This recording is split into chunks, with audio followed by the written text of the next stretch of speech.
नमस्कार, आप देख रहे हैं संवाद 365 का फेसबुक लाइव। आपके साथ मैं रेणु प्रीति। दर्शकों, उत्तराखंड विधानसभा चुनाव 2022 को लेकर तिथियों का ऐलान हो चुका है, लेकिन अभी तक ना ही कांग्रेस की तरफ से और ना ही बीजेपी की तरफ से प्रत्याशियों की पहली लिस्ट जारी की गई है। लेकिन टिकट वितरण से पहले ही अगर हम बात करें तो कयासों का बाजार गर्म है। बीते दिन की बात करते हैं। शनिवार को बीजेपी कोर कमेटी की प्रदेश कार्यालय में बैठक संपन्न हुई। इस बैठक में सीएम धामी के साथ तमाम लोग मौजूद रहे, लेकिन इस बैठक में कैबिनेट मंत्री हरक सिंह रावत बिल्कुल भी मौजूद नहीं थे। इस बैठक में वो शामिल नहीं हुए, जिसके बाद दिन भर पार्टी कार्यालय में कयासों का बाजार गर्म था। कई तरह की चर्चाएं सामने आ रही थी कि क्या उस बैठक में वो क्यों नहीं शामिल हुए। हरक सिंह रावत की मौजूदगी उस बैठक में नहीं थी, इसको लेकर तमाम तरह की चर्चाएं सामने आ रही थी। तो ऐसे में अगर हम आपको बताएं तो आज दिल्ली में बीजेपी की बैठक जारी है, लेकिन ये तय माना जा रहा है कि हरक सिंह रावत केदारनाथ सीट से विधानसभा चुनाव लड़ सकते हैं। केदारनाथ सीट से वो चुनाव के लिए मैदान में उतर सकते हैं। अब केदारनाथ सीट से जब हरक सिंह रावत मैदान में उतर रहे हैं तो उनकी वहां से चुनाव लड़ने पर जो है वहां की पूर्व विधायक आशा नौटियाल ने भी अब विरोध दर्ज करना अपना शुरू कर दिया है। लगातार वो विरोध कर रही हैं। एक ऐसा ही बयान उनका सामने आया है, वो बयान आपको सुनाते हैं। देखिए, केदारनाथ विधानसभा से जिस तरह से अखबारों के माध्यम से और इलेक्ट्रॉनिक मीडिया के माध्यम से जो खबरें आ रही हैं वो यहाँ के क्षेत्र के लिए ठीक नहीं है। और इस तरह से यदि होता है तो ये मतलब हम सब लोगों का दुर्भाग्य भी होगा, केदारनाथ की जनता का, कार्यकर्ताओं का। बार बार इस तरह की मतलब जो घटनाएं हो रही है केदारनाथ विधानसभा के लिए, इससे कार्यकर्ता बहुत आहत हैं। और मेरा तो संगठन से अभी भी ये निवेदन है कि वहाँ के जो स्थानीय कार्यकर्ता हैं, जो वहाँ पर लगातार जनता के बीच रहते हैं, लगातार संगठन और पार्टी के लिए काम करते रहते हैं, उनमें से ही किसी पे विचार होना चाहिए, नहीं तो इसका परिणाम अच्छा नहीं होगा। देखिए, केदारनाथ विधानसभा से जिस तरह से अखबारों के माध्यम से और इलेक्ट्रॉनिक मीडिया के माध्यम से जो खबरें आ रही हैं वो यहाँ के क्षेत्र के लिए ठीक नहीं है। और इस तरह से यदि होता है तो ये मतलब हम सब लोगों का दुर्भाग्य भी होगा, केदारनाथ की जनता का, कार्यकर्ताओं का। बार बार इस तरह की मतलब जो घटनाएं हो रही है केदारनाथ विधानसभा के लिए, इससे कार्यकर्ता बहुत आहत हैं। और मेरा तो संगठन से अभी भी ये निवेदन है कि वहाँ के जो स्थानीय कार्यकर्ता हैं, जो वहाँ पर लगातार जनता के बीच रहते हैं, लगातार संगठन और पार्टी के लिए काम करते रहते हैं, उनमें से ही किसी पे विचार होना चाहिए, नहीं तो इसका परिणाम अच्छा नहीं होगा। देखिए, तो केदारनाथ से पूर्व विधायक आशा नौटियाल का बयान आपने सुना, जिसमें वो साफ कहती नजर आ रही है कि किसी बाहरी व्यक्ति यानी कि हरक सिंह रावत को केदारनाथ सीट से टिकट बिल्कुल भी नहीं दिया जाना चाहिए, क्योंकि वो खुद उम्मीदवार है उस सीट से और वो खुद मैदान में उतर चुके हैं बीजेपी की तरफ से। तो ऐसे में उनका साफ तौर पर कहना है कि हरक सिंह रावत को केदारनाथ सीट से टिकट ना दिया जाए, इसका वो पूर्ण रूप से विरोध कर दिया। वैसे में जब हरक सिंह रावत पहले कोटद्वार से सीट लड़ने वाले थे, लेकिन अब वो उस सीट से लड़कर केदारनाथ सीट से लड़ने जा रहे हैं। तो ऐसे में जो चर्चाएं हैं, जो कयासों का बाजार है, वो लगातार गर्म है। सीधे इस मुद्दे पर, इस विषय पर और विधानसभा चुनाव को लेकर हमारे साथ चर्चा करने के लिए रुद्रप्रयाग से हमारे सहयोगी दिग्विजय सिंह चौहान वहां पर मौजूद है, उनसे चर्चा करते हैं। तो दिग्विजय, आप इस वक्त रुद्रप्रयाग में मौजूद है, जखोली में आप लगातार लोगों से बातचीत कर रहे हैं, रिपोर्टिंग आप वहां पर कर रहे हैं। तो सबसे पहले, क्योंकि जिस तरीके से लगातार हम देख रहे हैं कि केदारनाथ सीट जो है वो काफी हॉट सीट बन गई है और हरक सिंह रावत जब कहते हैं कि वो सीट से चुनाव लड़ सकते हैं तो वहां से लगातार विरोध दर्ज किया जा रहा है, क्या कुछ कहेंगे आप? बिल्कुल रेणु, देखिए इस वक्त हम रुद्रप्रयाग की विधानसभा में ही है। रुद्रप्रयाग जिले में दो विधानसभाएं आती हैं, एक रुद्रप्रयाग विधानसभा है और एक केदारनाथ विधानसभा है। सच भी विधानसभा है, रुद्रप्रयाग मेन जो शहर है, इस वक्त हम वहाँ पर मौजूद है। काफी ठंडी यहाँ पर है, लेकिन ठंडी के बीच राजनीति भी यहाँ पर गरमाई हुई है जी। रुद्रप्रयाग में। यह देखिए संगम यहाँ पर अभी गंगा आरती भी चल रही है, लेकिन असल में जो सियासी दल है इनकी एक अलग राजनीति चल रही है, अलग आरती चल रही है। वो आरती है टिकटों को लेकर। देखो सियासतों में पूरा माहौल है वो गरमाया हुआ है डॉक्टर हरक सिंह रावत की वजह से। जो तमाम तरह के कयास जताए जा रहे हैं डॉक्टर हरक सिंह रावत को है वो केदारनाथ विधानसभा सीट से चुनाव लड़ रहे हैं। मौजूदा समय में कोटद्वार के विधायक हैं चाह रहे हैं कि लैंसडाउन से उनकी जो बहू है अनुकृति दुखन उनको टिकट मिल जाए और उनको केदारनाथ मिल जाए। जो सूचनाएं सामने आई हैं उसके मुताबिक ये कहा गया कि यहाँ से दिल्ली नाम भेजे गए हैं, पैनल बना करके भेजे गए हैं, तो उनमें हरक सिंह रावत के नाम केदारनाथ विधानसभा सीट से भी है और कोटद्वार विधानसभा सीट से भी। अब ऐसे में उनका जब ये बातें सामने आए तो उसके बाद केदारनाथ की जो विधानसभा है, केदारनाथ की जो राजनीति है खासतौर पर बीजेपी के अंदर, उसमें एक तरीके से भूचाल सामने आया है। हमने अपने दर्शकों को इस वक्त सुनाया क्या वहां पर आशा नौटियाल ने कहा, जो पूर्व विधायक बीजेपी से रही है और उनकी दावेदारी भी एक बार फिर से मजबूत है क्योंकि महिला भी है। अब ये खबर सामने आने के बाद उनका भी बयान सामने आया। उन्होंने कहा कि दुर्भाग्यपूर्ण है जिस तरह की खबरें सामने आ रही हैं। कहना उनका यह है कि केदारनाथ में तमाम लोग सक्रिय हैं, चाहे वो हो चाहे अन्य लोग हो, जो लोग वहां पर स्थानीय हैं, जो काम कर रहे हैं, उन्हीं में से किसी एक को टिकट दिया जाना चाहिए। और क्योंकि इस वक्त कुलदीप राणा भी मेरे साथ यहीं पर मौजूद है, हमारे सहयोगी है संवाद 365 के। कुलदीप, तरह तरह की खबरें आई और अब जब से ये खबर आई है कि हरक सिंह रावत जो है वो केदारनाथ सीट से चुनाव लड़ सकते हैं, ये बातें लगभग तय बताई जा रही है। तो आशा नौटियाल का भी वीडियो सामने आया है और काफी तरह के सवाल भी इस पर जो है वहां पर उठ रहे हैं, जो राजनीति एक तरीके से बौखलाहट तमाम नेताओं में साफ तौर पर देखने को मिल रही है। निश्चित तौर पर दिग्विजय, ये जब से ये कयास सामने आया है, जब से ये बातें सामने आई कि हरक सिंह रावत केदारनाथ विधानसभा से चुनाव लड़ रहे हैं, तो निश्चित तौर पे खास तौर पे बीजेपी के भीतर एक भूचाल मच गया है। क्योंकि पिछले विधानसभा चुनाव में भी हमने देखा है कि जब वहां पे शैला रानी रावत को टिकट दिया गया था, जब वो कांग्रेस से बगावत कर बीजेपी में आई थी, तो तब भी वहां पे बगावत देखा गया था। आशा नौटियाल ने उस समय बगावत किया था, लेकिन अब एक बार फिर हरक सिंह रावत के आने के बाद एक बार फिर पूरे संगठन में एक बार पुनः बिखराव की स्थिति देखने को मिल रही है।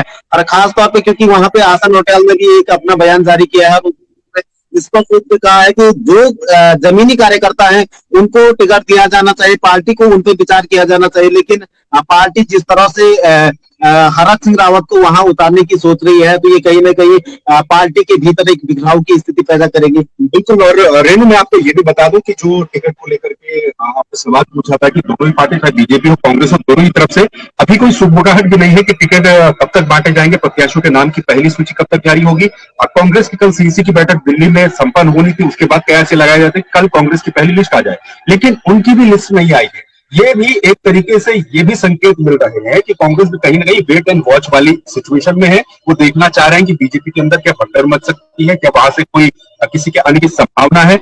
और इस बात को भी बल दिया जा सकता है कि अगर किसी के आने की संभावना हो, इसीलिए जो लिस्ट है कुलदीप, तो उसको रोका गया है कांग्रेस की तरफ से। और खबरें अभी ये भी मिली है कि हरक सिंह रावत दिल्ली में रह बिल्कुल, अभी जो खबरें आ रही हैं उसमें ये खबरें आ रही है कि हरक सिंह रावत दिल्ली रवाना हो गई है और कहीं ना कहीं वो कांग्रेस पार्टी में शामिल हो रहे हैं। जिस तरह से खबरें चल रही है, कयासबाजियां चल रही है, और निश्चित तौर पे बताया जा रहा है कि वो अपनी बहू के लिए लैंसडाउन से टिकट मांग रहे हैं और अपने लिए डोई वाला सीट से वो टिकट मांग रहे हैं। अगर कांग्रेस में वो शामिल होते हैं तो इस तरह की स्थिति बन सकती है। इसीलिए कांग्रेस ने भी अभी अपनी लिस्ट जारी नहीं की है। कई सीटों पर उन्होंने वेटिंग में रखा हुआ है कि कहीं ना कहीं भाजपा से जो की स्थिति होगी तो उसी के जरिए वो अपनी लिस्ट सामने लाएंगे। तो कहीं ना कहीं अभी हरक सिंह रावत ने एक तरह से सबको संशय में रखा हुआ है, क्योंकि भाजपा में भी जिस तरह से वो लगातार अपने बयानबाजी कर रहे हैं, तो भाजपा में भी अभी कहीं ना कहीं ऐसा लग रहा है कि वो वहां रहते हैं नहीं रहते हैं। सबसे इस समय की जो स्थिति लग रही है, सबसे बड़े गेंदर के तौर पे हरक सिंह रावत देखे जा रहे हैं, क्योंकि जो अभी दोनों तरफ का खेमा है खामोश है। क्योंकि खासतौर पे किशोर उपाध्याय वाला जो खेमा था वहां पे पद मुक्त किया गया, इसके बाद वहां की स्थितियां एक तरह से कमजोर जैसी स्थिति वहां पे पैदा हो रही है। लेकिन ये भी माना जा रहा है कि अगर हरक सिंह रावत कांग्रेस में आता है तो कहीं ना कहीं कांग्रेस को ये मजबूती मिलेगी और कांग्रेस का कुंबा वहां पे बढ़ेगा। उनके साथ जैसे काऊ जी भी वहां पे आने की बात कर रहे हैं कि काऊ भी वहां शामिल हो सकते। तो ये तमाम स्थितियां इसीलिए संशय में है। और आज जिस तरीके से दिल्ली की बात की गई कि दिल्ली हरक सिंह रावत रवाना हो गए, तो आने वाले दिनों में एक नया चौंकाने वाला तथ्य भी सामने आ सकता है। बिल्कुल, क्योंकि जिस तरीके से बार बार हरक सिंह रावत की नाराजगी सामने देखने को मिल रही है। और अगर हम केदारनाथ सीट से बात करें, क्योंकि टिकट अभी वितरित नहीं हुआ है, पहली लिस्ट अभी जारी नहीं हुई है, लेकिन उससे पहले ही जो बीजेपी में अंदरूनी कलह देखी जा रही है वो साफ तौर पर सामने सबको नजर आ रही है। लेकिन अगर हम बात करें जिस तरीके से अगर हरक सिंह रावत केदारनाथ सीट से चुनाव लड़ते हैं तो वहां से जो विरोध दर्ज कराया जा रहा है और वहां के पूर्व विधायकों का ये कहना है कि हम किसी बाहरी व्यक्ति को वहां से टिकट टिकट नहीं लड़ने देंगे। और अभी अभी जब हम बात करें तो हरक सिंह रावत का एक बयान सामने आया था, उनका ये कहना था कि मैं कोई बाहरी व्यक्ति तो नहीं हूँ, मैं उत्तराखंड का ही व्यक्ति हूँ, तो आखिर मैं क्यों नहीं केदारनाथ सीट से लड़ सकता हूँ। इसको लेकर क्या कहेंगे आप? बिल्कुल, हरक सिंह रावत इस बात को परसों भी कह चुके हैं और यही वो देखिए कुल मिलाकर तो बात यही है कि इसीलिए हर कोई सस्पेंस में है, क्योंकि जितने भी राज हैं उनसे पर्दा कोई उठाने को तैयार नहीं है, चाहे वो बीजेपी हो चाहे वो कांग्रेस हो। कांग्रेस ने कहा था कि सीईसी की बैठक कल कांग्रेस की होनी है, 50 नाम जो है वो लगभग तय बताए जा रहे थे। ये कहा जा रहा था कि सीईसी की बैठक जब होगी, सोनिया गांधी उस पर मोहर लगाएंगी, तो हो सकता है कि कल ही जो कैंडिडेट है उनके नामों का ऐलान कर दिया जाता। लेकिन अब जब वहां पर थोड़ी सी देरी हो गई, जब वहां पर कांग्रेस की लिस्ट अटक गई, आज का भी पूरा दिन चला गया, अभी तक भी कांग्रेस की लिस्ट का कोई आता पता नहीं है, तो वो भी लिस्ट वहां पर अटकी हुई है। बीजेपी की तो पूरी की पूरी ही लिस्ट अटकी हुई है। बीजेपी ये सोच रही है कि आखिरी समय पर ही लिस्ट घोषित की जाए ताकि किसी को समझने का मौका न मिले। अभी तो क्योंकि अब मैं रुद्रप्रयाग और केदारनाथ की भी अगर बात करूं, दोनों ही जगहों पर जो जिन विधानसभाओं में इस वक्त हम हैं, तो वहां पर भी यही है, जो दावेदार है उनमें से अधिकतम दावेदार जो है वो या तो देहरादून में है या दिल्ली में। बहुत कम दावेदार हैं जो यहीं पर मौजूद है। मौजूदा विधायक भरत चौधरी जिसे हमने आज बातचीत की थी, वो भी हालांकि रुद्रप्रयाग विधानसभा के, लेकिन वो यहीं पर है। लेकिन उसके अलावा अगर बात करें तो काफी सारे ऐसे दावेदार हैं जो कि दिल्ली और देहरादून पर इस वक्त अपनी नजरें बनाए हुए हैं। और ये तो तमाम सस्पेंस है, ये और मजबूत इसीलिए हो रहा है जो कयास लगाए जा रहे हैं। हालांकि इसकी कोई पुष्टि नहीं है कि हरक सिंह रावत दिल्ली गए हैं तो वहां पर कांग्रेस में शामिल होने गए होंगे या फिर क्या काम करने गए होंगे। हो सकता है कि वो टिकट को लेकर के कुछ बातचीत करने भी गए होंगे। लेकिन जितना भी सस्पेंस है उससे साफ तौर पर यह अंदाजा लगाया जा सकता है कि कुछ ना कुछ तो उत्तराखंड की सियासत में होने वाला है। और ये सब कुछ जो इस वक्त चल रहा है ये हरक सिंह रावत के इर्द गिर्द घूम रहा है। जी बिल्कुल दिग्विजय, ये तो रही टिकटों की बात। अभी पहली लिस्ट का सभी को इंतजार है, कांग्रेस की तरफ से भी बीजेपी की तरफ से भी, कब तक वो अपनी पहली लिस्ट जारी करते हैं। आप इस वक्त रुद्रप्रयाग में हैं, आप लोगों से बातचीत कर रहे हैं, चुनाव नजदीक है और तीनों ही पार्टी की अगर हम बात करें तो डोर टू डोर वो प्रचार प्रसार कर रही है। रुद्रप्रयाग में जनता का किस पार्टी की ओर रुख देखा जा रहा है? देखिए, जनता भी इस वक्त ठीक उसी तरह के सस्पेंस में जिस तरह के सस्पेंस में राजनेता, यानी कि हर कोई फिलहाल साइलेंट है। हर किसी का कहना यह है कि पहले तो कैंडिडेट का इंतजार करेंगे, कैंडिडेट बनकर के कौन आता है, कौन सी पार्टी से कौन आता है, और जो मूलभूत समस्याएं, जो मूलभूत मुद्दे हैं वो तो जस के तस ही है। हमारे दर्शकों ने तमाम जो कवरेज है उसको भी देखा होगा। सड़क, स्वास्थ्य, शिक्षा और रोजगारी ऐसे मुद्दे हैं कि हर जगह पर इन्हीं की ही कुछ सुनाई देने को मिल रही है। लेकिन अब जनता किसे वोट करेगी ये कहने में भी जनता हिचकिचा रही है, क्योंकि जो माहौल इस वक्त है वो इसी तरह से बना हुआ है। दूसरी बात, जो चुनाव है, प्रचार प्रसार का जो सिस्टम शुरू हो जाता था वो भी इस समय थोड़ा सा डाउन दिख रहा है। एक तो कोविड की वजह से, और दूसरा क्योंकि अभी टिकट का ऐलान नहीं हुआ है, तो जो कार्यकर्ता नेताओं के हैं वो भी इस वक्त घरों में बैठे हुए हैं। उनकी नजरें दिल्ली पर है, अपने नेता के ऊपर। अगर उनके नेता को टिकट मिलता है तो उसके बाद बाहर निकला जाएगा और उसके बाद प्रचार प्रसार किया जाएगा। अमूमन यही स्थिति केदारनाथ की भी होगी, क्योंकि अभी बहुत ठंडा जिसे कहा जाता है, जैसा मौसम है वैसा ही चुनाव पहाड़ों में भी नजर आ रहा है। लेकिन ये सिर्फ जो ये शांति है अभी, कहीं इसके पीछे कोई एक बड़ा धमाका न हो जाए। बिल्कुल दिग्विजय, और क्योंकि मैं हरक सिंह रावत के बारे में इसलिए भी ज्यादा महत्वपूर्ण, केदारनाथ सीट से अगर वो चुनाव लड़ते हैं और बीजेपी वहां पे उनको टिकट देती है तो न केवल उनकी पार्टी बल्कि विरोधियों के लिए भी एक बड़ी चुनौती रहेगी, क्योंकि कांग्रेस में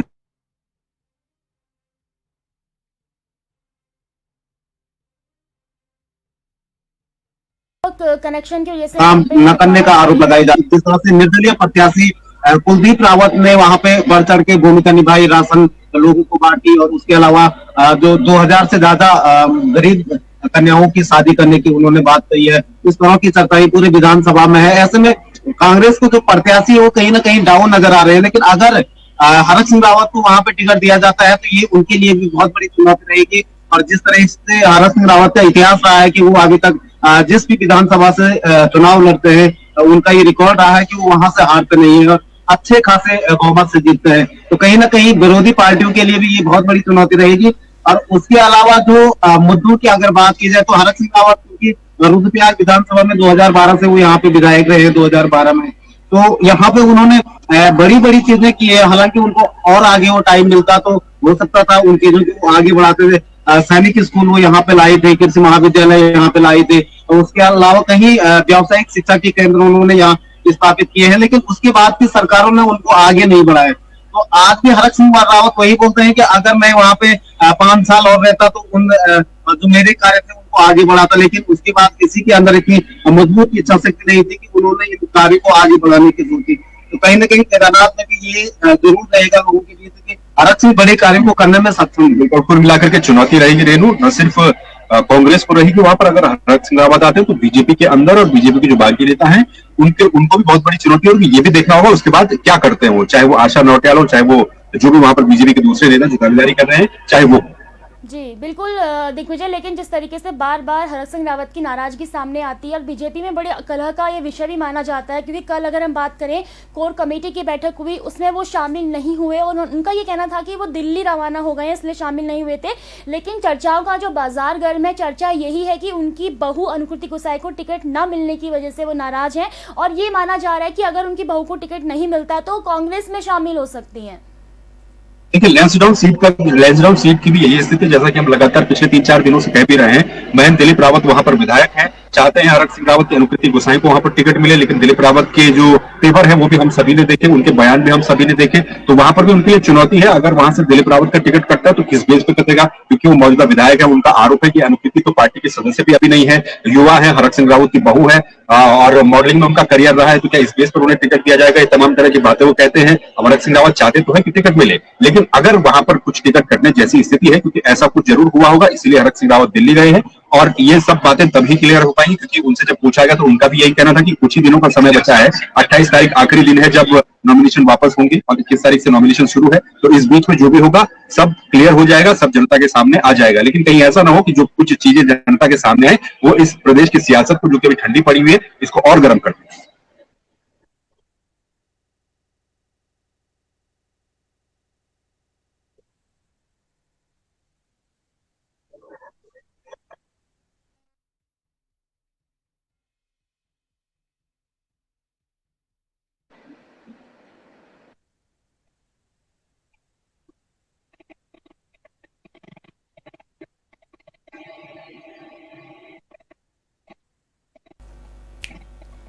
देनु अपना सवाल दोबारा दोहराएं प्लीज। कर रही हूँ कि कोर कमेटी की कल जब बैठक हुई थी तो लगभग 50 नामों का जो है वो तय हो चुका है सेठ, जिसमें से खुद मुख्यमंत्री धामी ने जब कोर कमेटी की बैठक खत्म हुई तो उनका यही कहना था कि वो इस बार खटीमा से ही चुनाव लड़ने जा रहे हैं और साथ में मदन कौशिक के लिए भी ये साफ माना जा रहा है कि वो हरिद्वार से चुनाव लड़ेंगे। अब बिल्कुल देखिए, बीजेपी में, क्योंकि बीजेपी हो चाहे कांग्रेस हो, कुछ एक सीटें हैं जिन पर की मामला पूरा क्लियर है, कौन वहां से चुनाव लड़ेगा। जो बड़ी बड़ी सीटें हैं जिनमें मुख्यमंत्री की सीट आती है, प्रदेश अध्यक्ष की सीट आती है, ऐसे जो बड़े नेता हैं जिनकी छवि ठीक है, बड़े नेता है, तो उनकी सीट पर तो कोई असमंजस की स्थिति नहीं है। और यही बातें थी कि 20-25 सीटें जो है बीजेपी में क्लियर है, लेकिन बाकी सीटों का क्या होगा? बाकी सीटें फंसी भी नजर आ रही है, क्योंकि एक तो दावेदार काफी ज्यादा है, दूसरी जहां पर सिटिंग विधायक 57 मौजूद है, तो वहां पर सिटिंग विधायकों के खिलाफ एंटी इनकम्बेंसी सामने आ सकती है। बीजेपी ने अपनी तरफ से भी कई तरह के सर्वे करवाए हैं, तो जाहिर सी बात है कि जो सीटें अटकी हुई हैं उन पर ही इस वक्त पूरा जो जोर है वो दिया जा रहा है, बीजेपी की तरफ से भी और कांग्रेस की तरफ से भी। इसीलिए दोनों ही लिस्टें, चाहे बीजेपी की हो चाहे कांग्रेस की हो, दोनों ही लिस्टें अटकी हुई। जी बिल्कुल दिग्विजय, वहीं अगर हम चक्राता की बात करें तो चक्राता में अगर महिला दावेदार हैं बीजेपी की तरफ से तो केवल मधु चौहान का ही नाम बार बार सामने आ रहा है। अगर चक्राता की बात करते तो कांग्रेस की तरफ से प्रीतम सिंह जो है काफ़ी मजबूत और टक्कर देने वाले दावेदार वहां से माने जा रहे हैं, तो ऐसे में मधु चौहान जो है उनको टक्कर देने के लिए तैयार हैं। चक्राता को लेकर क्या कुछ कहेंगे आप वहाँ के विधानसभा को लेकर? देखिए, चक्राता में कांग्रेस की तरफ से स्थिति क्लियर है, वहां पर उनके नेता प्रतिपक्ष है प्रीतम सिंह, तो जाहिर सी बात है कि उन्हीं की संभावना है जिनको टिकट दिया जाएगा। इससे पहले भी वहां पर रहे हैं, बड़े नेता है, तो उनका टिकट कटना तो असंभव नजर आता है। लेकिन दूसरी तरफ बीजेपी में वहां पर 2 दावेदार हैं। महिला दावेदार होने का आपने जिक्र किया, मधु चौहान जो वहां पर महिला दावेदार है, मुन्ना सिंह चौहान की पत्नी है। एक परिवार से क्या 2 टिकट बीजेपी इस बार देगी, ये बड़ा सवाल रहेगा। और दूसरी बात ये कि वहां पर रामशरण नौटियाल भी दावेदारी कर रहे हैं, जो कि पूर्व में जिला पंचायत के अध्यक्ष भी रह चुके हैं, और जुबिन नौटियाल जो कि प्रसिद्ध बॉलीवुड सिंगर हैं, उत्तराखंड के ही, उनके पिताजी। तो वहां पर भी वो सीट भी इस वक्त टिकट के मामले में फिलहाल थोड़ी सी फंसी हुई बीजेपी के लिए कि किसको वहां पर टिकट दिया गया है। चेहरे दोनों ही बड़े हैं। अब क्या रामशरण नौटियाल को वहां पर टिकट देती है पार्टी या फिर मधु चौहान को टिकट देती है, कुछ दिनों के बाद स्पष्ट हो जाएगा, क्योंकि मधु चौहान पहले भी वहां से चुनाव लड़ चुकी है, पिछला चुनाव वो हार गई। जी बिल्कुल दिग्विजय, और आपके साथ हमारे संवाददाता रुद्रप्रयाग के कुलदीप राणा भी इस वक्त मौजूद हैं। उनसे आप जानिए कि गांव में क्या स्थिति है, गांव में लोगों को किस पार्टी की ओर रुझान इस बार देखा जा रहा है, क्या कुछ कहना है ग्रामीण जनता का? तो ग्रामीण क्षेत्रों में कुलदीप सवाल यह कि ग्रामीण क्षेत्रों में क्या कुछ जनता का मूड है, मुद्दे क्या है? तो जैसा कि मैं बता ही चुका हूं, स्वास्थ्य, शिक्षा, रोजगार जैसे मुद्दे अभी भी हावी नजर आते हैं। बिल्कुल दिग्विजय, क्योंकि उत्तराखंड का जो राज्य का पर्वतीय राज्य का गठन हुआ था तो इन्हीं बुनियादी सवालों को लेकर हुआ था, सड़क, स्वास्थ्य, बिजली, पानी। लेकिन आज भी 20 साल बाद भी ये मुद्दे आज भी हावी है। और ग्रामीण अंचलों में अगर सड़कें बनी है तो वो सड़कें ठीक नहीं है, उनकी खस्ता हाल स्थिति है। 10-10, 15-15 साल से उन पे पेंटिंग नहीं हुई है और वो जानलेवा बनी हुई है। अगर अस्पताल गांवों तक खुले हुए हैं तो वहां पे डॉक्टरों की कमी है। जो अस्पताल है वो रेफर सेंटर बने हुए हैं, वहां टेक्नीशियन नहीं है, लैब नहीं है, तो इस तरह की कमियां हैं। गांव-गांव में स्कूलें खुली हैं, वहां पे प्राइमरी स्कूल हो गई, इंटर कॉलेज होगा, हाई स्कूल होगी, लेकिन उनमें अध्यापकों की कमी होगी। कहीं विषय के अध्यापक नहीं होंगे। तो इस तरह की अव्यवस्थाएं और जो हम इस बात को लगातार संवाद 365 लगातार इन मुद्दों को उठाता है कि जो ये अनियोजित ढांचा है वो अब तक ठीक नहीं हो पाया है। 21 साल इस राज्य को बने हुए हो गए हैं, हर बार यही मुद्दे हावी होते हैं। स्वास्थ्य, शिक्षा, बिजली, पानी, ये जो बुनियादी मुद्दे हैं उन्हीं मुद्दों पर नेता मंत्री वोट मांगते हैं। लेकिन 20 वर्षों बाद भी, 21 वर्षों बाद भी ये मुद्दे हल नहीं हो पाए हैं और आज भी उन्हीं मुद्दों पर दोबारा वोट मांगा जा रहा है। तो कहीं ना कहीं इस बार जो जनता है वो कहीं ना कहीं इन मुद्दों को देखेगी, क्योंकि उत्तराखंड में सबसे बड़ा मुद्दा पलायन गिरा है। और पलायन की सबसे बड़ी जिस कारण जो वजह रहे हैं पलायन की, वो यही वजह रही है स्वास्थ्य, शिक्षा, रोजगार। लेकिन रोजगार को लेकर हमने पिछले दिनों देखा है कि कोरोना काल में तमाम प्रवासी घर आए थे, लेकिन उन प्रवासियों को सरकार यहाँ नहीं रोक पाई, उनके लिए कारगर नीतियां नहीं बना पाई। तो ये तमाम मुद्दे होंगे इस बार और इन्हीं मुद्दों पर लोग कहीं ना कहीं वोट देंगे। बिल्कुल कुलदीप, और केवल ये मुद्दे इस बार ही नहीं बल्कि जब से उत्तराखंड का निर्माण हुआ तब से यही मुद्दे लगातार गरमरा रहे हैं, लेकिन ना ही बीजेपी ने ना ही कांग्रेस ने इन मुद्दों पर सही से काम किया है। शिक्षा, रोजगार, स्वास्थ्य ऐसे मुद्दे हैं जिन पर आज भी गांव में काम होना बचा हुआ है। और अगर हम बात करें ना तो इस बार आम आदमी पार्टी भी मैदान में उतर चुकी है, लगातार वो प्रचार प्रसार कर रही है। खुद कर्नल कोठियाल बीते दिनों रुद्रप्रयाग आए थे, वहाँ की जनता से उन्होंने बातचीत की थी और उनका ये कहना है कि दिल्ली मॉडल को वो उत्तराखंड मॉडल बनाएंगे। तो क्या इस बार जो वहां की जनता है वो आप पार्टी से प्रभावित हुई है? क्या लोग आप पार्टी को वोट देने में संतुष्ट दिखाई दे रहे हैं? देखिए, क्योंकि उत्तराखंड में कहीं ना कहीं भाजपा और कांग्रेस के इतर कहीं सरकारें नहीं जा पाई है, जो जनता है वो नहीं जा पाई है। लोगों के भाजपा कांग्रेस लोगों के दिलों में ऐसा घर कर गई है कि लोग उनसे इतर नहीं जा पा रहे हैं। हालांकि इस बार रुद्रप्रयाग की मैं बात करूंगा तो यहाँ पर यूकेडी ने विपक्ष की भूमिका जरूर निभाई है, लेकिन आम आदमी की पार्टी के जो रुद्रप्रयाग विधानसभा से प्रत्याशी अभी तक उनकी घोषित नहीं हुई है। एक प्रत्याशी उन्होंने कल ही उनकी घोषणा की है, लेकिन उसके अलावा जो केदारनाथ विधानसभा है तो वहां पे जो प्रत्याशी सुमन तिवारी हैं वो पहले कांग्रेस में थे और कांग्रेस से वो आम आदमी पार्टी में शामिल हुए हैं। तो कहीं ना कहीं जो आम आदमी पार्टी को वोट पड़ेंगे तो वो केवल व्यक्ति के तौर पे पड़ेंगे, पार्टी के तौर पे अभी तक ऐसी स्थिति नजर नहीं आ रही है कि लोग पार्टी के तौर पे वोट देंगे। क्योंकि जिस तरह से आम आदमी पार्टी ने अपने मैनिफेस्टो में फ्री बिजली पानी का दावा किया है तो पहाड़ के लोग कहीं ना कहीं स्वाभिमानी नजर आते हैं और वो अपने स्वाभिमान पर अडिग रहते हैं। और जो भाजपा कांग्रेस ने घर कर गया है लोगों के दिलो दिमाग में, उससे लोग अभी बाहर नहीं आ पाए हैं। तो कहीं ना कहीं आम आदमी पार्टी को अभी बहुत जरूर है, बहुत काम करने की आवश्यकता है पहाड़ों में और उसी के बलबूते वो वोट ले सकते हैं। लेकिन केदारनाथ में जिस तरह से मैं कह रहा हूं कि वो पुराने कांग्रेसी कार्यकर्ता हैं और वर्तमान में जिला पंचायत उपाध्यक्ष भी है सुमन तिवारी, तो वो अपने व्यक्तिगत तौर पे वोट ले सकते हैं। लेकिन उसके अलावा जो आम आदमी पार्टी का जो उनकी थीम है उस पर मुझे नहीं लगता है कि वोट लोग देंगे। बिल्कुल कुलदीप, विपक्ष पर वहाँ पर यूकेडी साफ तौर पर दिखाई दे रहा है। दिग्विजय, मैं आपसे जानना चाहूंगी क्योंकि आज आपने वहाँ की जखोली में खासतौर पर जनता से बात की जिसमें महिलाएं सबसे आगे रही हैं और महिलाओं की काफ़ी समस्याएं होती हैं गांव में जिनका आज भी समाधान नहीं हो पाया है। और महिलाओं का साफ तौर पर आपसे ये कहना था कि वो अभी जो वर्तमान विधायक है उनसे खासा नाराज दिख रहे हैं। क्या कुछ कहना है वहाँ की जनता का? अब बिल्कुल देखिए, जनता का कहना यही है कि जो तमाम मूलभूत समस्याएं हैं जो कि परंपरागत तौर पर उत्तराखंड की कई जगहों पर देखने को मिलती है, चाहे वो स्वास्थ्य की समस्या हो, शिक्षा की समस्या और महिलाओं की एक और बड़ी समस्या यहाँ पर ये बन जाती है रेनू कि खेती बाड़ी यहाँ पर महिलाएं करती हैं तो उसमें भी उन्हें कोई मुनाफा दिखता नहीं है, क्योंकि खेती बाड़ी परंपरागत तरीके से यहाँ पर की जाती है। जंगली जानवरों का खतरा रहता है, जंगली जानवर खेती को नुकसान पहुंचाते हैं, बंदर बड़ी तादाद में है, सुअर बड़ी तादाद में है। तो यही तमाम मुद्दे हैं महिलाओं के भी और दूसरा मुद्दा महिलाओं का ये भी था कि उन्हें भी रोजगार के माध्यम से जोड़ा जाए। हालांकि सरकारों ने कोशिशें जरूर की है स्वयं सहायता समूह के माध्यम से उनको रोजगार से जोड़ने के लिए, लेकिन कई जगहों पर अभी भी जो महिलाएं हैं उनको वो फैसिलिटीज, वो सुविधाएं नहीं मिल पाई जो मिलनी चाहिए, चाहे वो स्वास्थ्य से जुड़ी हुई हो या फिर किसी दूसरे क्षेत्र से जुड़ी हो। तो महिलाओं का कहना यही है कि जो भी सरकार आए, जो भी विधायक रहे, जो भी मंत्री रहे, वो कम से कम जनता की समस्याओं पर ध्यान दे। बेरोजगारी, महंगाई एक बड़ा मुद्दा है, महिलाओं को घर चलाना होता है, गृहिणियों को, तो तमाम महिलाओं का कहना यही है कि गैस सिलेंडर के रेट देख लीजिए, चाहे दाल के रेट देख लीजिए, तो कहीं ना कहीं इस पूरे जो घटनाक्रम में सामने आती है, वो एक तो सरकारों की भी, राज्य सरकार का भी चेहरा सामने आता है और केंद्र सरकार का भी चेहरा सामने आता है कि उनके द्वारा ही जो कदम उठाए जाएंगे उनसे ही महंगाई हो चाहे बेरोजगारी हो, तमाम चीजें कंट्रोल में आएंगी। जी बिल्कुल दिग्विजय, एक आखिरी सवाल मैं आपसे लेना चाहूंगी यहाँ पर, क्योंकि अंधेरा भी लगभग होने जा रहा है, गांव में इस वक्त आप हैं, तो सवाल मेरा आखिरी आपसे यह है, क्योंकि ना ही कांग्रेस और ना ही बीजेपी ने अभी तक अपनी पहली लिस्ट जारी की है, क्या कुछ माना जा रहा है कब तक उनकी पहली लिस्ट जारी होगी? देखिए, पहली लिस्ट को लेकर ही तमाम तरह के सवाल उठ रहे हैं और पहली लिस्ट को लेकर के ही ये सस्पेंस पूरा बरकरार है। अभी अगर पहली लिस्ट दोनों ही पार्टियों में से किसी की भी आ जाए तो स्थितियां कुछ क्लियर हो जाएंगी, क्योंकि आम आदमी पार्टी ने कल भी अपने प्रत्याशियों का ऐलान कर दिया है। 30 प्रत्याशियों का ऐलान आज समाजवादी पार्टी ने कर दिया है।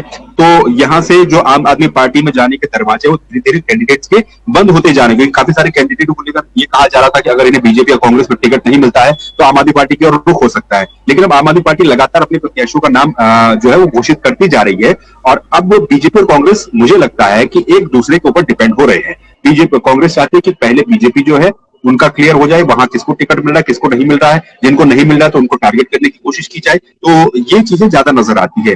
तो उम्मीद की जानी चाहिए कि 1-2 दिन में कांग्रेस की तो कम से कम पहली लिस्ट आ जानी चाहिए और बीजेपी की भी जिस तरीके से बातें सामने आ रही, कम से कम 20, 25 से 30 सीटों पर जितने पर भी सहमति बनी है, जल्द से जल्द वो सामने आ जानी चाहिए। लेकिन वही है, फाइनल डिसीजन जो है दोनों ही संगठनों को तय करना है कि किसको टिकट देना है और कब तक लिस्ट जारी करनी है।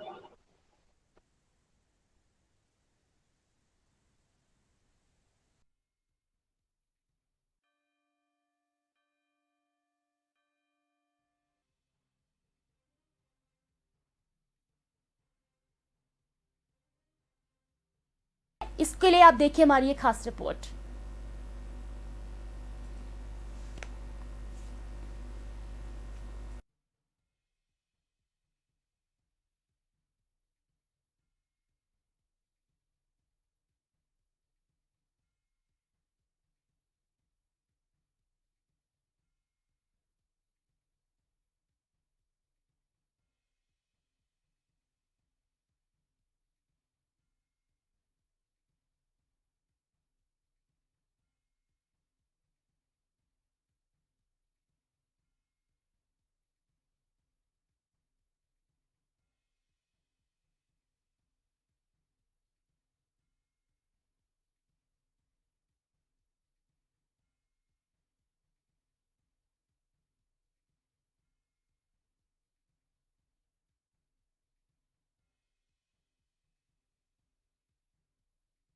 बैठक में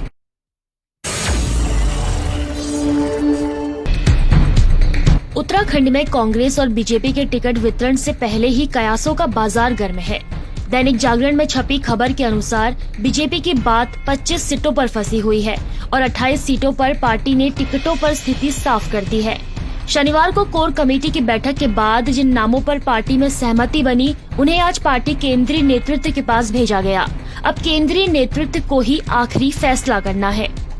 जागरण की खबर के अनुसार खटीमा, चौबट्टा खाल, काला ढूंगी, नरेंद्र नगर, केदारनाथ, हरिद्वार ग्रामीण, डीडीहाट, सोमेश्वर, गदरपुर, मसूरी, श्रीनगर, ऋषिकेश, हरिद्वार, विकास नगर, रायपुर, धर्मपुर, बागेश्वर, सितारगंज, किच्छा, खानपुर, सल्ट, पिथौरागढ़, नानकमत्ता, लालकुआ, कपकोट, यमकेश्वर, धनौल्टी और पुरोला की सीटों पर कोर कमेटी की बैठक में सहमति बन चुकी है। वहीं पौड़ी, कोटद्वार, थराली, कर्णप्रयाग, घनसाली, प्रतापनगर, टिहरी, झबरेड़ा, लक्सर, पिरान कलियर, राजपुर रोड, चंपावत, लोहाघाट, नैनीताल, हल्द्वानी, रामनगर, जागेश्वर, अल्मोड़ा, रानीखेत, द्वाराहाट, गंगोलीहाट, बाजपुर, काशीपुर, रुद्रपुर और गंगोत्री की सीटों पर अभी भी कोई सहमति नहीं बन पाई है।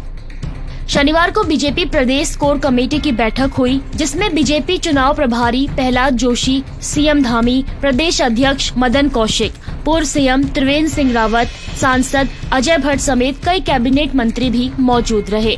बैठक के बाद सीएम ने कहा था कि वो खटीमा से चुनाव लड़ेंगे। मैं तो बहुत बार अपनी बात बता चुका हूं कि मैं भी खटीमा से मैं चुनाव लड़ूंगा।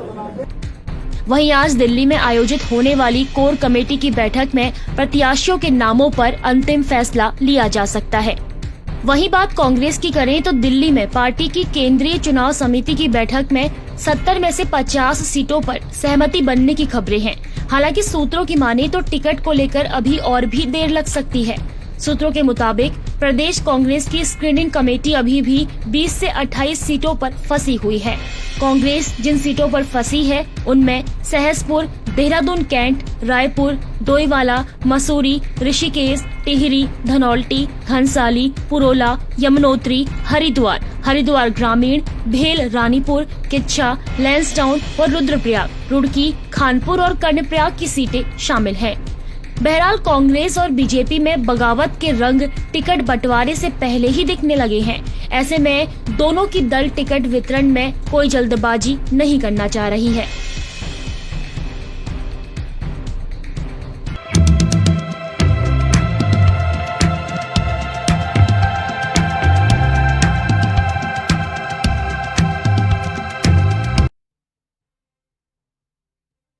देखा कि अभी बीजेपी की अगर हम बात करें तो 28 सीटों पर और कांग्रेस की लगभग 50 सीटों पर जो स्थिति है वो साफ तौर पर स्पष्ट नजर आ रही है। अब देखना ये होगा कि कब तक दोनों ही जो दल हैं वो अपनी पहली लिस्ट को जारी करते हैं। इस बीच कुछ कमेंट भी आए हैं, कमेंट पढ़ते हैं फटाफट से। धीरज परिहार का लिखना है कि बेरोजगारी का मुद्दा गायब है, महंगाई, स्वास्थ्य भी लगातार दरकिनार किया जा रहा है। तो वहीं चंद्रशेखर लिखते हैं बीजेपी को अपना समर्थन दे रहे हैं।